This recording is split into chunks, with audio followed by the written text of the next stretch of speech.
अस्सलाम वालेकुम नाज़रीन, देख रहे हैं आप आपस की बात। मैं हूं मुनीफ फारूक, मेरे साथ मौजूद हैं नजम सेठी साहब। अस्सलाम वालेकुम नाज़रीन, शहर कायद कराची आज एक दफ़ा फिर चलता रहा। मोहब्बत सिंध के नाम पर एक रैली निकाली गई। नाम तो मोहब्बत का था लेकिन नतीजा बहुत बुरा निकला। आज फिर 11 कीमती जानों का ज़िया हुआ, अमलाक को भी नुकसान पहुंचा, लाखों रुपए की अमलाक जला दी गई।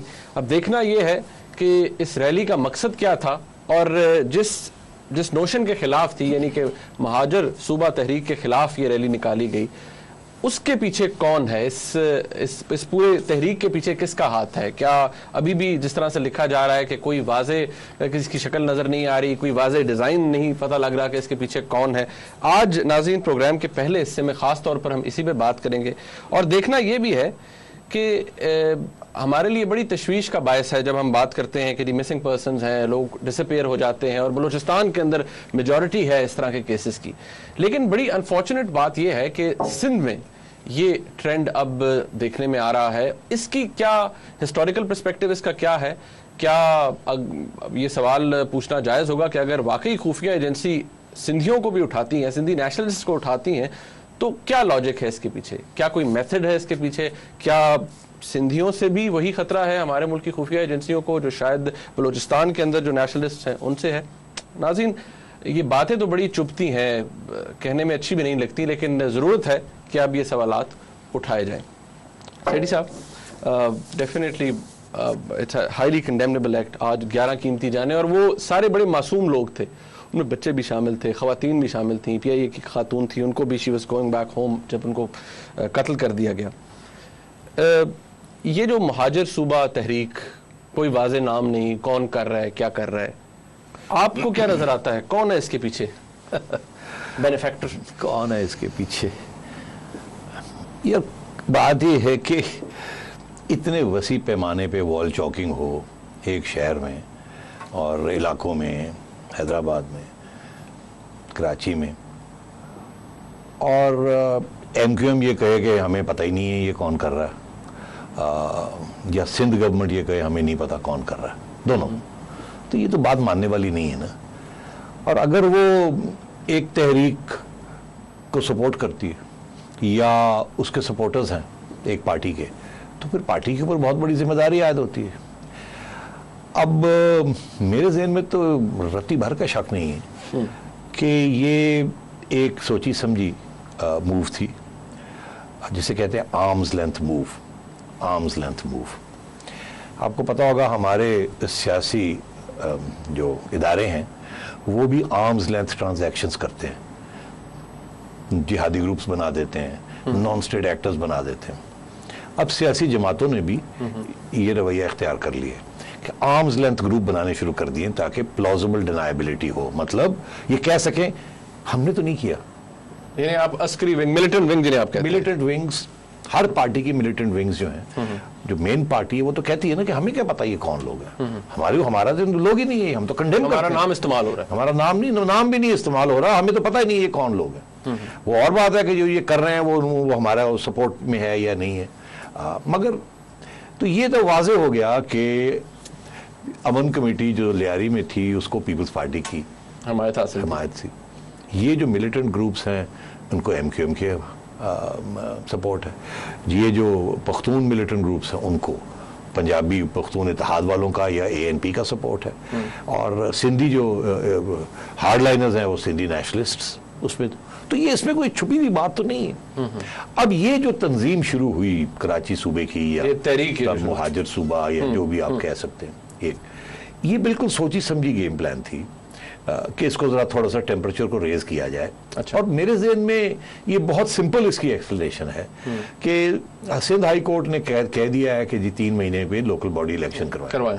ये एक MQM की बड़ी पुरानी डिमांड थी, बिल्कुल बड़ी पुरानी डिमांड है और जायज डिमांड है। ठीक, लेट्स फैक्ट्स जो है वो सामने होने चाहिए। सही, पीपल्स पार्टी उनको इलेक्शन नहीं दे रही, वहां झगड़े हो रहे हैं कंस्टिट्यूंसीज के ऊपर, ये वो वारा लोकल बॉडी इलेक्शन नहीं, क्योंकि लोकल बॉडी इलेक्शन अगर वो करवाएंगे ना इन हालात में, तो वो एक तो ये है कि MQM को बहुत पावर है जहां, और फिर वो आपको पता है जो वोटिंग के ऊपर जिस किस्म की तरीके से वोटिंग होती है, तो उसमें तो कोई शक नहीं है कि MQM will probably sweep 70-80% of the seats. अभी भी सबसे बड़ी पार्टी है वही कराची की। तो पीपल्स पार्टी चाहिए था ये अकोमोडेट कर लेते, मगर उन्होंने इसलिए नहीं किया क्योंकि अगर वो कर लेते तो उसके बाद एमक्यूएम जो है वो बिल्कुल आज़ाद हो जाती। उनने अपना मकसद पूरा कर लेना था, अगले इलेक्शन की तैयारी करते और वो किसी वक्त भी पीपल्स पार्टी की सपोर्ट सेंटर में छोड़ सकते थे। तो पीपल्स पार्टी ने सियासी तौर पे उनको टंगा हुआ है, टांग के ले जाया कि भाई आपको देंगे देंगे देंगे, हमारे साथ ही रहिए, इधर उधर ना हो। तो इसलिए उनकी तरफ से प्रेशर है कि भाई इलेक्शन से पहले एक टेस्टिंग राउंड हो जाए ताकि हम स्ट्रेंथन कर लें। इलेक्शन से पहले अगर लोकल बॉडीज होते हैं तो फिर जाहिर है अपने कैंडिडेट्स आ जाएंगे तो इलेक्शन में और भी बेहतर रिजल्ट्स मिलेंगे ना, और उनका स्टेट तो चलेगा ना फिर। तो इसलिए ये अब एक प्रेशर था कि सिंध हाई कोर्ट ने कह दिया जरदारी साहब बहुत कमजोर पड़ गए, किसी स्टेज पे भी प्राइम मिनिस्टर की डिस्क्वालिफिकेशन हो सकती है, इनको नए प्राइम मिनिस्टर की जरूरत पड़ेगी, हमारी सपोर्ट के लिए वापस आएंगे। इत्तेहादियों की जरूरत, इत्तेहादियों के बगैर अब दूसरा प्राइम मिनिस्टर कहां से आएगा? ठीक है ना।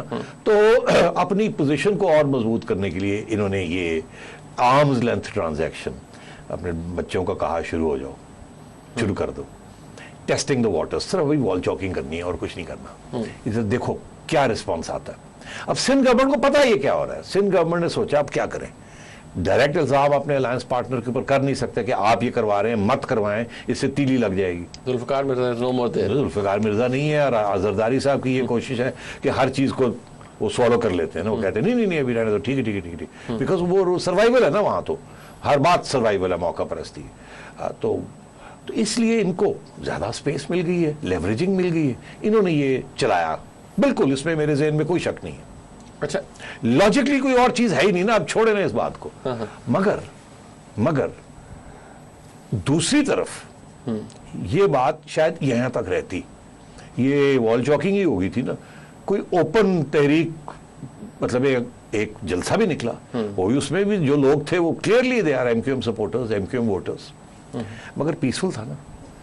अब ये जो इन्होंने जो निकाला मोहब्बत सिंध रैली, इसमें बड़ी इंटरेस्टिंग एक कॉम्बिनेशन कौन है, अमन वाले हैं, वो लियाली वाले कमेटी वाले और नून वाले भी पहुंच गए, और पठान पंजाबी इत्तेहाद वाले भी इसमें हैं, और छोटी सी ये रैली थी 5-7 हज़ार अवामी तहरीक लीड, अवामी तहरीक। तो ये मतलब है कि ये रैली पहले एक जलसा किया इन्होंने एक जगह पे, उसके बाद वहां जाहिर है जलसे के अंदर तो यार सारे ये करते हैं ना, आप कौन होते हैं, हम आपके दूध रोक देंगे, पानी रोक देंगे, सब्जियां रोक देंगे, ये बातें होती है, इसके ऊपर ज्यादा नहीं करना चाहिए। मगर दूसरी तरफ से जो रिएक्शन आया वो बहुत एक्सेसिव है, जिसकी वजह से फोकस वापस मेरे हिसाब से एमक्यूएम के ऊपर वापस फोकस आ गया। अब अगर आप सब्जवारी साहब ने आज एक इंटरव्यू दी है, आप वो दिखाना चाहेंगे? एग्जैक्टली, मैं आपको दिखाना चाहता हूं कि वो क्या कह रहे हैं और वो जो कह रहे हैं उसके पीछे मतलब क्या है। एग्जैक्टली, वो कितना जस्टिफाइबल है। नाज़रीन, कैपिटल टॉक में मौजूद थे आज फैसल सब्जवारी साहब, क्या कहा उन्होंने, जरा सुनिए।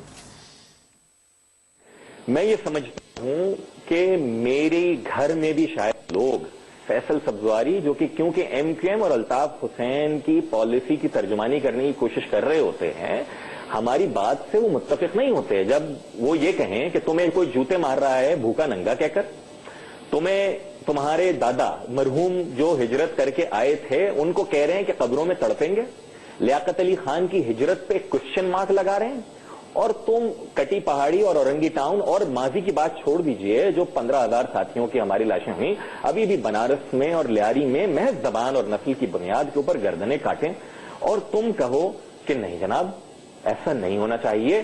मेरी जमात का वाज़ेह मौक़िफ़ है कि सूबे सिंध की हम तकसीम नहीं चाहते, लेकिन जिन लोगों ने, जिस आदमी ने आज ये कराची के शहरियों को एक दफा फिर सजा दी है इस नाम निहाद रैली के नाम पर, तकसीम तो वो कर चुके शायद सिंध के लोगों को, ये तो एमक्यूएम जोड़ रही है, कायदे तहरीक अल्ताफ हुसैन जोड़ रहे हैं। सारी बात तो कर दी उन्होंने। लगता है ऐसे है कि सब्जवारी साहब भी जो हैं ये भी भरे हुए हैं, क्योंकि ये जो इनके ऊपर जो लोग आके इनसे कहते हैं, इनके अपने लोग, कि आप क्यों सुस्त हैं, चुप क्यों हैं, लड़ते क्यों नहीं हैं, तो ताने इन पे ऊपर मारते हैं, तो लगते हैं ना इनको ताने। तो वो देख रहे थे उनकी बॉडी लैंग्वेज, उनकी बॉडी लैंग्वेज ऐसी थी कि ये शायद ये इनके दिल में भी ये बातें हैं, ये खुद कहना चाहते हैं मगर ये खुद कह नहीं पा रहे हैं। तो इसलिए दुख हर जगह पे है, एमक्यूएम के भी दुख है, उधर जो सिंधी हैं उनके भी दुख हैं। ये बहुत एक कॉम्प्लेक्स मसला बन चुका है। इसको या तो आप एक कॉम्प्लेक्स मसले के तौर पे देखें, और अगर वैसे नहीं देखना और ये कहना है कि ये जो आखिरी हादसा हुआ है, इसके जो आप रूट्स देख लीजिए ना कहाँ है, किस इलाके में हुआ, वही इलाका जहाँ के लॉयर्स के ऊपर अप्रैल में 2007 में हुआ था, और वही उसी किस्म की चीज हुई। मतलब वो कह रहे हैं कि जज साहब अपने लेके निकले थे 12 मई 2007 का, कहते हैं एक छोटा सा सीक्वल ये जो आज हुआ है। तो ये चीजें वही हैं कि एमक्यूएम स्पेस नहीं देगी, उनके डिमांड्स नहीं माने जाएंगे तो वो रेजिस्ट करेंगे, डायरेक्ट करेंगे या आर्म्स लेंथ ट्रांजैक्शन से करेंगे या वायलेंस से करेंगे, वो करेंगे। मसला ये बन गया है कि अब दूसरों ने भी ये प्रैक्टिस जो है ना इख्तियार कर ली, वो भी उन्होंने भी हथियार उठा लिए, उनकी जुबान भी बड़ी कड़वी हो चुकी है। और अगर फैसल सब्जवारी साहब ये कह रहे हैं कि तकसीम तो हो चुकी, आज जो हुआ उससे तकसीम, वो जिम्मेदारी कहीं और ठहरा रहे हैं। जिम्मेदारी कहीं और ठहराने की जरूरत नहीं है, दो हाथ से ताली बजती है, एक हाथ से ताली कभी नहीं बजती। जिम्मेदारी सबकी जिम्मेदारी है, एमक्यूएम की भी जिम्मेदारी है। ये जो वॉल चॉकिंग वॉकिंग थी, इसकी क्या जरूरत थी? मगर अगर आप यहां रुकते हैं तो फिर सवाल ये खड़ा होता है, तो एमक्यूएम ने तो वॉल चॉकिंग कर दी ना, या उनके कारकुन ने कर दी, और वो कहते हैं हमें पता नहीं है, हमें नहीं, हमारे कंट्रोल में नहीं है। तो फिर बात ये है कि फिर बात सवाल ये और भी उड़ सकता है ना कि अगर सराइकी प्रोविंस की बात हो सकती है प्योरली एज अ मौका परस्ती, ये पीपल्स पार्टी की टोटल मौका परस्ती है सराइकी प्रोविंस, क्योंकि इसके साथ एक पेंडोरास बॉक्स खुल रहा है। क्योंकि ये सराइकी प्रोविंस से पहले ये महाजर प्रोविंस की तो बात कब से हो रही है? सराइकी प्रोविंस हिस्टोरिकली बात हो रही है, मगर पॉलिटिकली जो है वो महाजर प्रोविंस की बात हो रही है। और इसीलिए वो जो 1990 का ऑपरेशन के बाद जो है वो महाजर से हटकर मुतहदा बना था कि ये चीज जो है ना इसको शेक किया जाए, ये इंप्रेशन जो है कि हम सेपरेटिस्ट्स हैं या अलग कोई सूबा बनाना चाहते हैं। वो तो आपको याद होगा 1990 के ऑपरेशन के बाद आफाक साहब ने भी जनूबी सिंध का, तो ये सारी बातें हैं। इसलिए मैं ये समझता हूं कि ये सारी जो सियासत अब शुरू हो गई है सूबों की, और ये सारी मौका परस्ती है सब पार्टीज की। यकीन करें ये इसको बिल्कुल कंपेयर नहीं किया जा सकता विद केपी के जो डिमांड्स थे। और ये एक पेंडोरास बॉक्स खुलता जा रहा है, और इसमें वायलेंस जो है उसका लेवल बढ़ता जा रहा है। सही साहब, सवाल जो ऑब्वियसली जो क्रिटिक्स हैं वो ये करते हैं कि एमक्यूएम, हम पहले की बात छोड़ दें, कम से कम पिछले एक डेकेड से 10 साल से तो माशाल्लाह they been part of the government, Musharraf साहब के साथ भी रहे, अब भी रहे। अगर इतनी ही रिप्रेशन है, इतना प्रॉब्लम है लोगों को, इनके जो हमारे उर्दू स्पीकिंग जितने भाई हैं उनके प्रॉब्लम सॉल्व नहीं कर पा रही MQM despite of having the mandate also, तो फिर why are they part of the government? नहीं, वो तो कहते हैं ना कि जब हम इस गवर्नमेंट का हिस्सा नहीं थे तो अब मुशर्रफ के दौरान वो कहते हैं हमने बड़ी डेवलपमेंट की है, हमने ये किया, हमने वो किया, लोकल बॉडीज चल रहे थे, हमने बड़ी लोकल डेवलपमेंट की है। वो तो ये कहते हैं, वो तो कहते हैं हमारे हवाले शेयर कर दीजिए ना, तो हम अमन ले आएंगे। वो तो ये कहते हैं ना। बाकी जो लोग हैं सिंध वाले वो कहते हैं कैसे आपके हवाले हैंड ओवर कर दीजिए, और अब ये छोटी छोटी तंजीमें रेजिस्टेंस में खड़ी हो गई हैं छोटे छोटे एरियाज के अंदर। तो ये प्रॉब्लम है टर्फ वॉर्स की। मैं कब से ये कहता आ रहा हूं कि ये इसका हल जो है ये पीपल्स पार्टी को संजीदगी के साथ बैठ के एमक्यूएम के साथ ही हल निकालना पड़ेगा। ये सिंध गवर्नमेंट का ये मतलब नहीं है कि वो सारी की सारी कराची और सिंध के ऊपर वो हावी हो जाए और एमक्यूएम की बात ना सुने।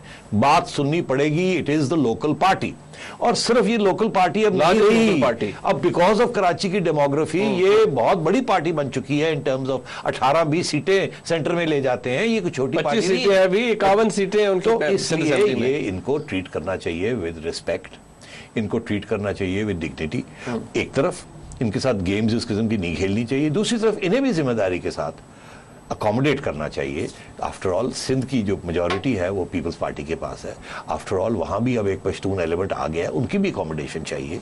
तो ये इनको भी चाहिए कि थोड़ा बहुत अकोमोडेटिंग हो। अनफॉर्चुनेटली हिस्ट्री ये है कि पहले पीपल्स पार्टी के साथ एमक्यूएम के झगड़े हुए, फिर फौज के साथ झगड़े हुए, फिर नवाज शरीफ के साथ झगड़े हुए, और अब बताइए आप नाम ले लीजिए, पंजाबी पख्तून इत्तेहाद, पंजाब पठान इत्तेहाद, झगड़ा एमक्यूएम के साथ, लियारी वाली कमेटी झगड़ा एमक्यूएम के, सिंधी नेशनलिस्ट झगड़ा एमक्यूएम के साथ, नून वाले झगड़ा एमक्यूएम के साथ, फंक्शनल वाले झगड़ा एमक्यूएम के, जुडिशरी झगड़ा, मतलब सब जो है वो एक तरफ और एक तरफ एमक्यूएम। तो यहाँ एमक्यूएम की भी जिम्मेदारी बनती है कि ये रेपुटेशन अच्छी नहीं है इन दिस सिचुएशन, कि सब यही आपके खिलाफ, आपके झगड़े सबके साथ हैं। ये एक के साथ हो तो हम मानने के लिए तैयार हैं, सबके साथ है। और दूसरी बात ये कि जब इनकी रैलीज निकलती हैं तो कुछ नहीं होता, कोई फायरिंग नहीं होती, कोई कुछ नहीं होता। जब किसी और की रैली निकलती है इस किस्म की, जिसके अंदर कोई इस किस्म के अल्फाज इस्तेमाल किए जाते हैं या आंखें दिखाई जाती हैं, तो ये ऊपर से फायरिंग शुरू हो जाती है, लोग मारे जाते हैं।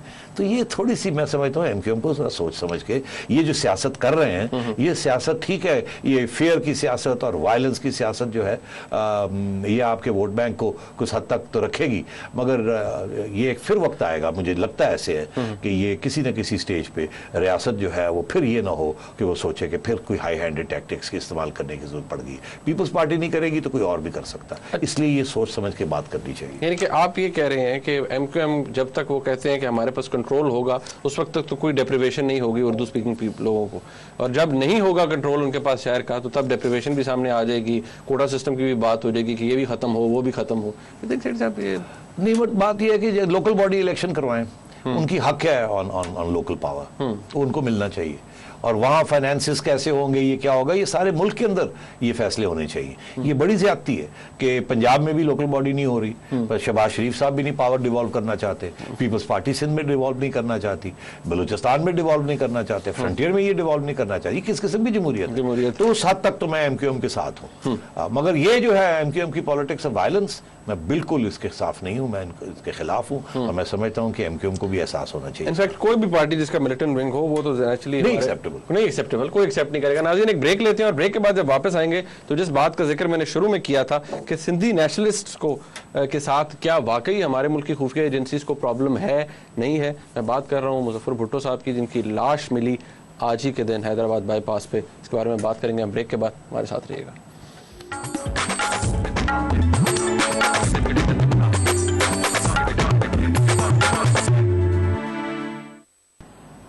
नाज़रीन, जेस्कम के लीडर थे मुजफ्फर भुट्टो, उनको भी कहा जाए कि वो भी मिसिंग पर्सन में शुमार था। उनका पहले भी उनको इसी तरह से उठाया गया, फिर रिलीज कर दिया गया।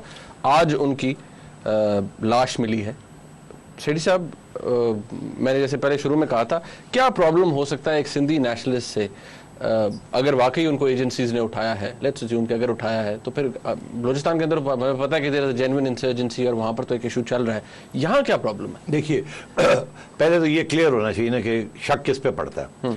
एमक्यूएम ने नहीं उठाया, ये कोई पहली दफा तो नहीं है, ये कोई तीसरी दफा वो उनको उठाए गए। वो खुद कहते थे 2 दफा वो पहले उठाए गए थे और ये तीसरी दफा उठाए गए हैं। और जब पहले 2 दफा उठाए गए थे उन्होंने आगे बयान दिया था कि मुझे एजेंसियां ले गई थी। कुछ और भी बातें कही थी जो कि वो पब्लिक में नहीं आई, आज शायद उसकी तरफ मैं इशारा करूं। दूसरी चीज ये कि अगर एमक्यूएम ने नहीं उठाया तो पीपल्स पार्टी वालों ने तो नहीं उठाया, उनका तो एक किस्म का इत्तेहाद चल रहा है सिंधी नेशनलिस्ट के साथ। और कौन रह गया वहां उठाने वाला? कोई फॉरेन एजेंसी उठा के तो नहीं ले गई और फिर लाश फेंक दी यहाँ। और फिर उनकी अपनी टेस्टिमनी है, जैसे सलीम शहजाद की अपनी टेस्टिमनी थी कि उनको कौन हरास कर रहा था।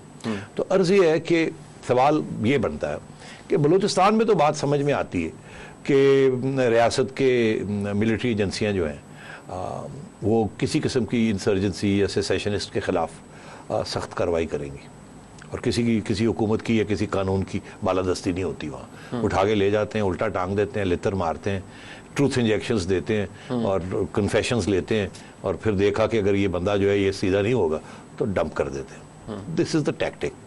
ये सिर्फ हमारी एजेंसियां नहीं, सारी दुनिया में जहाँ हाईली डेवलप्ड स्टेट एपरेटसेस होते हैं जिन्होंने रूल किया होता है और सिविलियन कंट्रोल कमजोर होती है, वहाँ ऐसे होता है। और लोगों को साइलेंस कर देते हैं।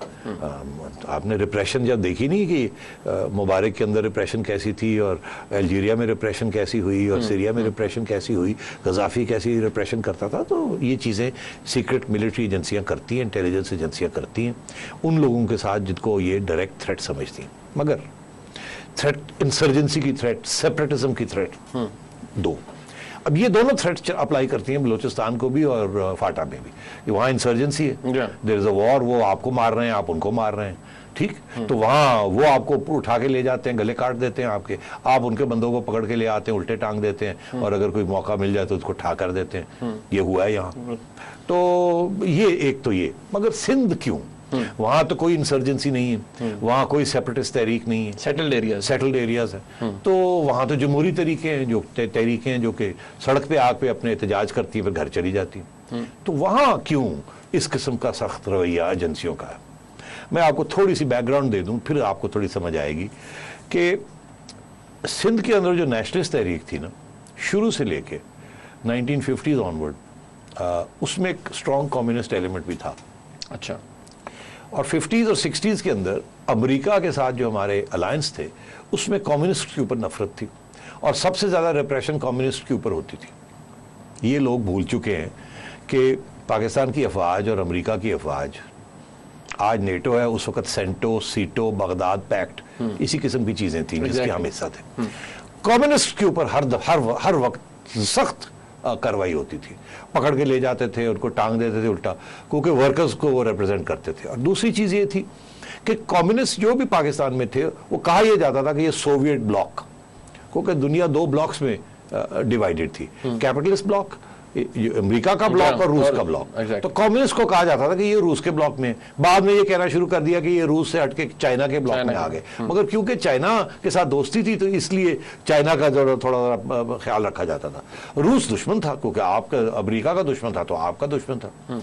तो कम्युनिस्ट जो सिंध में कम्युनिज्म थी, कराची के अंदर स्टूडेंट मूवमेंट के अंदर कम्युनिस्ट थे, पंजाब के स्टूडेंट मूवमेंट के अंदर थे, पोएट्स थे हमारी। तो ये एक जिसे प्रोग्रेसिव्स कहते थे, वो बॉर्डर लाइन था, कोई कम्युनिस्ट थे, कोई प्रोग्रेसिव थे, कोई लेफ्टिस्ट कहते थे, कोई मार्क्सिस्ट कहते थे, कोई ट्रॉट्स्कीइस्ट, अब मुख्तलिफ ब्रांड्स थे लेफ्टिस्ट के, कम्युनिस्ट के। तो उनके ऊपर तशद्दुद रियासत की एजेंसियां करती थी और सियासी हुकूमतें भी करती थी। ये बैकग्राउंड थी। सिंध की जो नेशनलिस्ट तहरीक है उसके अंदर बड़ा स्ट्रॉन्ग एक लेफ्ट का एलिमेंट रहा है, हमेशा बाएं बाजू का एक बहुत स्ट्रॉन्ग एलिमेंट रहा है। और उनके ऊपर एजेंसियों ने हमेशा बड़े गौर से देखा है। पहले देखते थे कि इनका ताल्लुक रूस के साथ क्या है। सिंधी नेशनलिस्ट के बच्चे रूस चले जाते थे पढ़ाई करने के लिए, उनको फ्री स्कॉलरशिप्स वहाँ मिलती थी। यहाँ हमारे फौजी भाइयों और ब्यूरोक्रेट्स के बच्चों को अमेरिका में मिलती थी स्कॉलरशिप्स, इनके मिलती थी इनको रशिया में। तो ये चीज़ें चलती थी, मगर रियासत जो थी वो फर्मली राइट विंग रियासत थी, प्रो फौज रियासत थी, प्रो अमेरिका रियासत थी। तो इनके ऊपर बड़ी कड़ी नजर रखी जाती थी कि ये एंटी स्टेट एलिमेंट्स हैं, एंटी स्टेट। ठीक, तो अगर वो एहतजाज भी करते थे तो शक होता था कि इनके पीछे पैसे कहां से आ रहे हैं, रूस दे रहा है, कौन दे रहा है। तो इसलिए ये एक हॉस्टाइल एलिमेंट सिंध वालों को समझा जाता था। कराची की जो स्टूडेंट तहरीकें थीं जो बाद में जाके मर्ज हो गई इनटू पीपल्स पार्टी, और जो भुट्टो साहब ने जब शुरू की वो सारी इनके पीछे लग गई, उनको उनके ऊपर भी इस किस्म का शक सारा वक्त रहता था। फैज अहमद फैज को जेल में डाल दिएगा कि जी वो कम्युनिस्ट थे। अच्छा, और वो एक दफा नहीं, सिर्फ वो जब उनके ऊपर इल्जाम था 50s के साजिश की, उसके बाद भी वो जेलें काटते रहे क्योंकि कम्युनिस्ट थे। अच्छा, अब सूरत हाल ये है कि थोड़ी सी एक ट्रांजिशन ये हुई कि सिंधी नेशनलिस्ट, सिंध का बॉर्डर है इंडिया के साथ, ठीक, पंजाब का भी बॉर्डर है इंडिया के साथ, मगर पंजाबी कम्युनिस्ट जो थे वो बिल्कुल इंडिया से परहेज करते थे।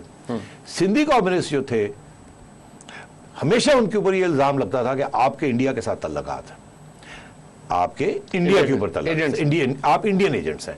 पंजाबी कम्युनिस्ट के ऊपर कभी ये इल्जाम नहीं लगा कि आप इंडियन एजेंट्स हैं, रूसी एजेंट इंडियन, इनके ऊपर लगता था आप इंडियन एजेंट्स भी हैं और रूसी एजेंट्स भी हैं। और वहां के जो माइनॉरिटीज के एमएनएज थे, राणा चंद्र साहब थे और लोग थे, उनके ऊपर भी ये हमेशा शक से देखा जाता था कि ये शायद ये है तो हमारे इलेक्टेड रिप्रेजेंटेटिव्स माइनॉरिटीज के, मगर ये इंडियन एजेंट्स हैं, इनके इंडिया की हुकूमत के साथ तल्लुकात हैं। राजस्थान के बॉर्डर लगता है, आन जान होती रहती है लोगों की, आना जाना। जैसे पुराने ज़माने में जब बॉर्डर ये सील नहीं हुए थे और ये पाबंदियां नहीं लगी थी तो ये आना जाना रहता था। और वहां भी सारी Hindu tribes all along the border है, तो वो उनका थोड़ा बहुत वो कभी कभी स्ट्रे करके उधर आ गए इधर आ गए, ये चलता रहता था। और बहुत से इंडिया भी इन्फिल्ट्रेशन जब करता था कुछ स्पाइस की तो इन्हीं बॉर्डर्स के जरिए करता था, कुछ थोड़े बहुत पंजाब से, मगर उस बॉर्डर से भी। और वहां के लोग इधर से क्यों हों या उधर क्यों, बिल्कुल एक जैसे लगते हैं, ठीक। और फिर रिलीजन भी एक जैसी। तो सिंधी नेशनल्स के ऊपर ये काफी अरसे से ये एजेंसियां इनको वॉच करती रही हैं और इनको हॉस्टाइल एलिमेंट समझती हैं। अभी हाल ही में एक सिंधी लीडर जब फौत हुए तो इल्जाम ये लगा कि एजेंसियों ने उनको जहर दिलवा दिया, याद है आपको? बिल्कुल।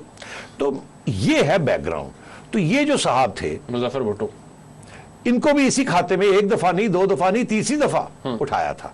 और वहां हमेशा इनके साथ, इनके ऊपर यही इल्जाम लगता होगा कि तुम्हारे क्या तल्लुकात है रॉ के साथ, तुम फलाने बंदे को क्यों मिले, तुम फलानी जगह क्यों गए, तुम ये क्यों किया तुमने, तुम वो क्यों किया, तुम दरअसल ये है ये वो है, इस किस्म की बातें। और ये बड़ी हमारी बदकिस्मती है कि कि इस किस्म की रवैया एजेंसियों का हो चुका है कि जहन के अंदर जो बंदा इनके साथ अग्री नहीं करता उसको ये एजेंट बना देते हैं किसी मुल्क का, और फिर कार्रवाई करते हैं और फिर इस किस्म का असर होता है। इसलिए बहुत अब ये वक्त आ गया है कि एजेंसियों के ऊपर लगाम लगानी चाहिए, क्योंकि अब सिविलियंस जो हैं वो एक दूसरे के ऊपर ये इल्ज़ाम नहीं लगाते, बहुत इल्ज़ाम लगाते हैं, मगर ये इल्ज़ाम नहीं लगाते कि आप रूस के एजेंट हैं, ये कोई इल्ज़ाम नहीं लगाता, या आप इंडिया के एजेंट हैं। अमेरिका के एजेंट के तो भी चलता है कि जी आप बड़े प्रो अमेरिका हैं, और दिलचस्प बात यह है कि जो लोग सबसे ज्यादा प्रो अमेरिका थे जो हमें यहाँ लेके आए हैं इस मोड़ पे, वो लगाते हैं दूसरों के ऊपर। तो वो और बात है। तो मैं आपको बता रहा हूँ सिंध की nationalist history, leftist, strong communist element, nationalism and communism mix together, national movement, national rights, ये सारा कम्युनिज्म का वो जो नेशनल सेल्फ डिटर्मिनेशन का एजेंडा है ना, ये उसका हिस्सा है। तो इसलिए एजेंसियां वहां भी एक्टिव हैं, जिसको वो समझेंगी कि ये इंडियन एजेंट है या इसके रॉ के साथ कोई तल्लुकात हैं या कोई ऐसी बात करता है जिसमें इंडिया का कोई फायदा हो जाता है, या इंडिया से कोई इसको आके मिलता है या नहीं मिलता है, या कोई पैसे लेते हैं, तो इस किस्म का रवैया वो हॉस्टिलिटी अभी तक सख्त हॉस्टिलिटी है। अच्छा, और सस्पिशन है। साहब मैं यहाँ ब्रेक लेनी है। बड़े अच्छे कई कमेंटेटर्स बड़ा अच्छा लिख रहे हैं कि बड़ी ज़बरदस्त सक्सेस थी। हिना रबानी खैर साहिबा के हवाले से भी स्टेटमेंट आई है कि जी ओवरऑल जो शिकागो समिट था बड़ा ज़बरदस्त, it's been a success all over. किस हद तक सक्सेस थी और क्या अचीव किया पाकिस्तान ने? पाकिस्तान के प्रेसिडेंट ने वहाँ जाके पार्लियामेंट की जो गाइडलाइंस थी उनको एंडोर्स किया और उनको इनफैक्ट वहाँ पर फ्लैग किया। उसके बारे में बात करेंगे ब्रेक के बाद, हमारे साथ रहिएगा।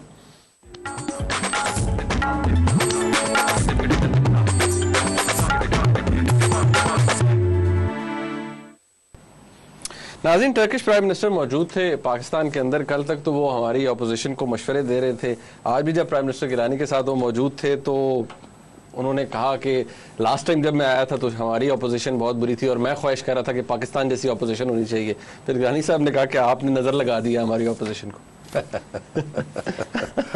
नहीं, हमारी ऑपोजिशन हमेशा ही ऐसी थी। अच्छा? जब से जमहूरियत आई है हमारी ऑपोजिशन यही रोल अदा करती रही है। जब पीपल्स पार्टी ऑपोजिशन में थी तो गो इसाक गो होता था, याद है आपको? लॉन्ग मार्चेस होते थे, तो ट्रेन मार्च भी हुआ, लॉन्ग मार्चेस भी मोहतरमा ने किए थे, मुझे याद है, या कोशिश की थी। और जब ये आए इन्होंने भी वही उसी किस्म की हरकतें कर रहे हैं। तो ये टर्की से इन्होंने कुछ नहीं सीखा, ये तो सिखा दिया इन्होंने टर्की वालों को शायद कुछ। अरे सैडी साहब, नवाज शरीफ साहब से भी मुलाकात तो हुई उनकी, ऑल्दो शायद स्केड्यूल टाइम से थोड़ा लेट मुलाकात हुई।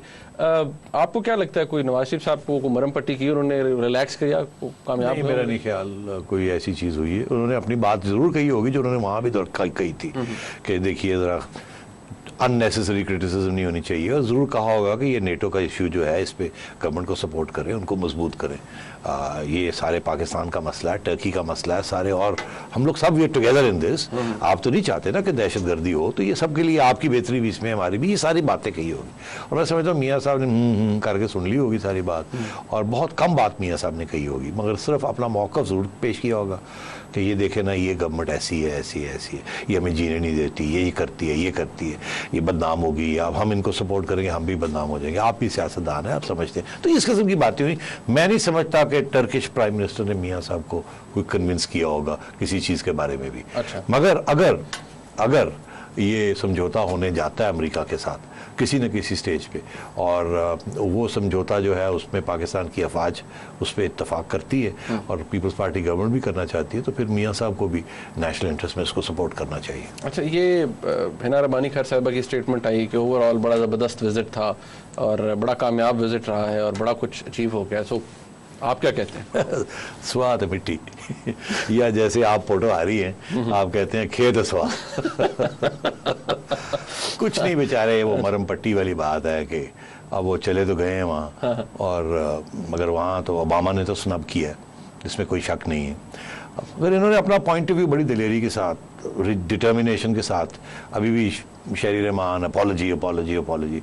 दिलचस्प बात यह है कि सारा जो फोकस प्रेसिडेंट साहब का भी, जरदारी साहब का भी, हिना का भी, शहरी का भी, अपॉलॉजी अपॉलॉजी अपॉलॉजी के ऊपर है, माफी मांगे। हाँ, तो और ड्रोन्स के ऊपर ज़्यादा बात नहीं हो रही, और बाकी वो जो रेट शेड्स हैं लगता है वो तय हो चुके हैं। ये अपॉलॉजी के ऊपर बहुत बड़ी इशू बना लिया। ये तो टर्किश प्राइम मिनिस्टर ने भी कह दिया। हाँ, इसका ये मतलब है, देखिए इसका तो सियासी तौर पे अगर आपने सिग्नलिंग, आप अगर सिग्नल देखने हैं तो इसका सिग्नल का क्या मतलब है? इसका ये मतलब है कि कोई ना कोई अंडरस्टैंडिंग हो गई है। इसलिए ये ज्यादा उसके ऊपर दोहरा रहे हैं कि जब आए तो कहें देखा हमने ये करवा लिया। अगर इनको पता होता कि सवाल ही पैदा नहीं होता और जाए हम नहीं करते किसी किस्म की भी अपॉलॉजी, तो या इतना इसको इंसिस्ट ना करते, चुप करके आ जाते। ये जितना इंसिस्ट कर रहे हैं ना, इसका ये मतलब है इनको कुछ इंडिकेशन मिली है टर्की से या नेटो से कि कुछ ना कुछ तैयार किया जा रहा है ताकि आप भी फाइल का पेट भर लें। फाइल से मुराद है आवाम को थोड़ा बहुत कुछ, तो इसलिए ये, ताकि ये बाद में ये कह सके हमने ये डिमांड किया था। और सारा फोकस वो अपॉलॉजी के ऊपर ले आए हैं। ड्रोन्स, एड, ये सारे जो बाकी इश्यूज हैं, जो सॉवरेंटी के इश्यूज हैं, जिसको यहाँ इस कौम को उकसाया हुआ सबने, वो सॉवरेंटी, वो तालिबान आपकी हर सॉवरेंटी की माँ बहन कर देते हैं। और इधर अमेरिका ने एक कर दी तो आप शोर ने आपने डाला हुआ, वो 10 साल से कर रहे हैं आपकी, उसके वहाँ कोई किसी को यहाँ ख्याल नहीं है उसका। तो अर्ज ये है कि मैं समझता हूँ कि ये कहीं ना कहीं एक सेटलमेंट हो जाएगी।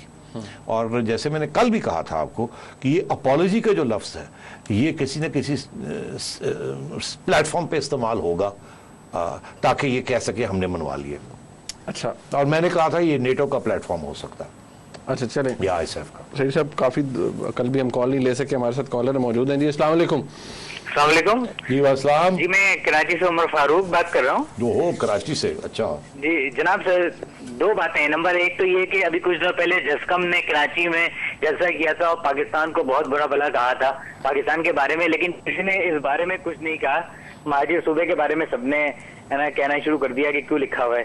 दूसरी बात ये कि हमें कराची में लियाकत नेहरू मुआहदे के तहत हिस्सा चाहिए। अच्छा जी, बड़ी मेहरबानी। तो बस फिर ठीक है, देख लें आप ये क्या हो रहा है। आप और खून खराबा करना चाह रहे हैं। देखिए, एक ज़माने में कराची फेडरल टेरिटरी थी, आप भूल गए शायद, और वो लियाकत अली का ज़माना था, और उस ज़माने में भी ये फेडरल टेरिटरी थी। यहाँ सूबा तो मेरा ख्याल है पाकिस्तान टूट जाएगा तो सूबा नहीं मिलेगा आपको कराची का, क्योंकि इसके साथ जो खून खराबा होगा और जो बैरूनी मुल्क हैं उनको जो मौका मिलेगा मदाखलत करने का, वो तो सोचा भी नहीं जा सकता। तो ये कराची सूबे वाली बात तो आप भूल जाइए। मगर आपके जेन्युइन हक हैं, हकूक है, और वो हैं आपके लोकल गवर्नमेंट के। मैं फिर से ये कहूँगा। दूसरी चीज़ ये कि अगर ये ज़्यादा दूर गया ये बात, तो फिर ये ना हो कि इसको फिर फेडरल टेरिटरी की प्रपोजल आ जाए कि कराची को फेडरल एरिया एक बना लिया जाए रादर देन अ सेपरेट सूबा। मगर मैं समझता हूँ उसके लिए भी बहुत से प्रॉब्लम्स होंगे। फिर साहब, एक आपको एक खबर भी दे दूं, खैर खबर तो आपको नोटिस नहीं होगी। प्राइम मिनिस्टर साहब की रिव्यू अपील फाइल हो रही है। एतजाज साहब ने कुछ 150 के करीब एतराज़ात उठाए हैं फैसले के ऊपर। तो इसका तो यही मतलब है ना कि वो खींचना चाहते हैं इसको। मगर अभी आपने सुनी होगी एक और खबर कि स्पीकर साहब के पास 3 दिन रह गए हैं अब, मेरा ख्याल है। वो भी एक व्यू है कि 3 दिन रह गए। तो एक व्यू है कि अब उन्होंने 3 दिन के अंदर अंदर फैसला करना है कि वो इसको रिजेक्ट करें या इलेक्शन कमीशन के पास भेजें। मगर मैं ये समझता हूँ ये गेम अभी थोड़ी देर चलेगी, इतनी जल्दी ये सेटल नहीं होने वाली। इवेंचुअली सेटल होगी, मगर ये प्राइम मिनिस्टर ने ये बजट जरूर देना है आपको। ये प्राइम मिनिस्टर अभी घर नहीं जाएगा जब तक बजट नहीं देगा। उसके बाद क्या होता है वो बात की बात है। जी हमारे साथ कॉलर मौजूद है। जी अस्सलाम वालेकुम। तारिक मलिक बोल रहा हूँ भावलपुर से। खैरियत से आप लोग? जी कहाँ से बोल रहे हैं तारिक साहब? तारिक मलिक भावलपुर से थी। जी हजूर। जी सेठी साहब, करबला के वाकये को हुए कई 100 साल गुजर गए, लेकिन आज अफसोस कि हमारा कराची हर दफा ही एक नए करबला से गुजरता है, और हर दफा ही हमारे जो लोग हैं वो खून की होली खेली जाती है, बेगुनाह लोगों को जिबा किया जाता है, मातम किया जाता है, नूहे कहे जाते हैं, और उसके बाद हमारे वजीर दाखिला इन तमाम कैमरों की छतरी के नीचे छांव पैदा करके ये कहते हैं कि बस अब तमाम स्टेक होल्डर्स को कह दिया गया है हर बंदा हम अपनी अपनी जगह पे रहेगा। लेकिन सेठी साहब, आप यहाँ आज ये बताएं कि हमारे जो ISI है, हमारे जो चीफ ऑफ आर्मी स्टाफ हैं, हमारे जो कोर कमांडर्स वहां बैठे हुए हैं, क्या वो ये सब लोग नहीं देख रहे कि हमारी तमाम एक मर्तबा फिर माएँ जो हैं वो यतीम, मतलब माओ से अपने बेटे छीने जा रहे हैं, बहनें यतीम हो जा रही हैं। मतलब ये कब तक ये सिलसिला? बड़ी मेहरबानी, मैं इत्तेफाक नहीं करता आपसे, माजरत। मैंने बात सुन ली आपकी। आप मेहरबानी करें फौजियों की तरफ मत देखें कि वो आके आपके सारे मसले हल कर देंगे। हमने देख लिया उन्होंने 30 साल में किस किस्म के मसले हल किए और कौन से नए मसले क्रिएट कर दिए। तो ये प्लीज़ ये सोल्यूशन की तरफ आप मत जाएं। ये ज़रूर कहें कि ये सिविलियंस क्या कर रहे हैं, इनकी जितनी तनकीद करेंगे वो कम है। इनको समझाएं, इस सिस्टम को चलाने की कोशिश करें। दूसरी तरफ मत जाएं, वो हमने देख लिया है ये सारी सेक्टेरियनिज्म, ये एथनिक प्रॉब्लम्स, ये सेपरेटिस्ट प्रॉब्लम्स, ये सिविलियंस के क्रिएट किए हुए नहीं है। ये इंटरनेशनल कम्युनिटी के साथ लड़ाई झगड़े, ये अफगानिस्तान, ये इंडिया के साथ, ये सिविलियंस का नहीं करता धरता। इसलिए मेहरबानी मैं आपसे यही कहूंगा कि आप सोल्यूशंस के लिए do not look to the military, let them stay where they are please. हमें अब अपने ऊपर तनकीद जितनी कर सकते हैं हमें करनी चाहिए। हम नाअहल हैं, हमारी खामियां हमारे में बहुत सी खामियां हैं, हम इनको ठीक करें। यहां इसकी तरफ तवज्जो लें, उधर मत जाए, मेहरबानी करें। साहब आदिल साहब हैं कराची से। अस्सलाम वालेकुम। जी आदिल साहब,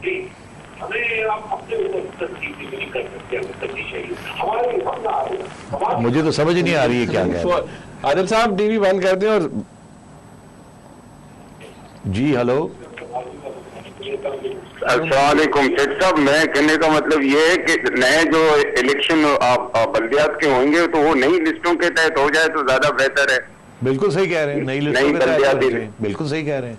इलेक्शन जो नई बल्दियात की इलेक्शन आप कह रहे हैं हो जाए कराची सिंध में, तो नई इलेक्शन के तहत नई लिस्ट के तहत हो जाए इलेक्शन लिस्ट। बिल्कुल सही है, बात आपकी सही है, थैंक यू। आप सही कह रहे हैं, नई लिस्टों के साथ ही सारे इलेक्शन होने चाहिए।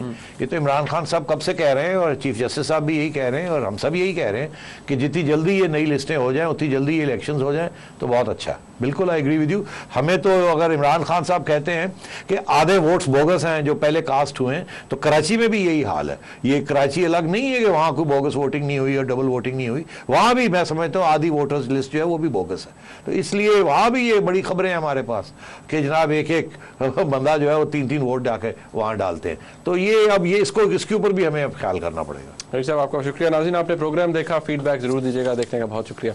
अल्लाह हाफिज़।